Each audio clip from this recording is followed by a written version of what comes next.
Oasis Audio presents Peony by Pearl S. Buck, read for you by Kirsten Potter. Chapter 1. It was spring in the city of Kaifeng, a late spring in the northern Chinese province of Honan. Behind the high city walls, the peach trees planted in courtyards bloomed earlier than they did upon the farms spreading over the level plains around the moat. Yet even in such shelter, the peach blossoms were still only rosy buds at Passover. Within the courts of the house of Ezra ben Israel, the peach blossoms had been cut several days early and had been forced to bloom in time for the feast.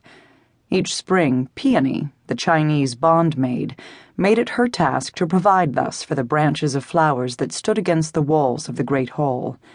Each year, Ezra, her master, and Madame Ezra, her mistress, took notice of what she had done. Knowing how cold the spring had been this year, and how long the dusty northwest winds had blown upon the city, they had given her special praise when they entered the great hall this night for the feast. "See what magic our little Peony has wrought this Passover," Ezra had said, his plump hand gesturing toward the flowers. Madame Ezra had paused to admire.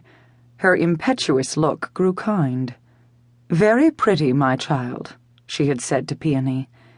Peony had remained properly silent, her small hands folded above her flowing sleeves. David's eyes she met and avoided as he smiled, but Leah's warm smile she accepted, answering it with a small quiver of her lips. The old rabbi had given no sign. He was blind, and so he saw nothing. As for Aaron, his son, Peony did not look at him. They took their seats at the ample round table that had been placed in the middle of the hall, and Peony began to direct the serving of the food in her noiseless, graceful fashion. 4 men servants obeyed her, and Wang Ma, the elder woman servant, poured the tea. As long as she could remember, Peony had watched this evening feast in early spring in the house of Ezra. She had directed the placing of every dish and utensil upon the table, and the servants had obeyed her because she knew, as well as though she had been a daughter in the house, exactly where each dish was to be found and each placed.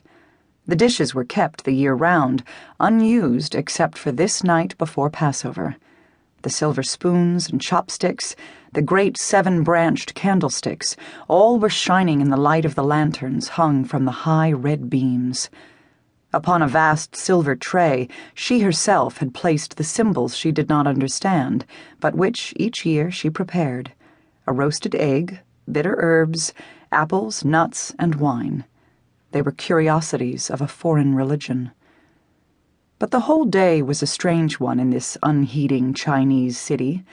Although Peony knew the rites well, each spring she wondered at them again. The search through the house for bits of leavened bread.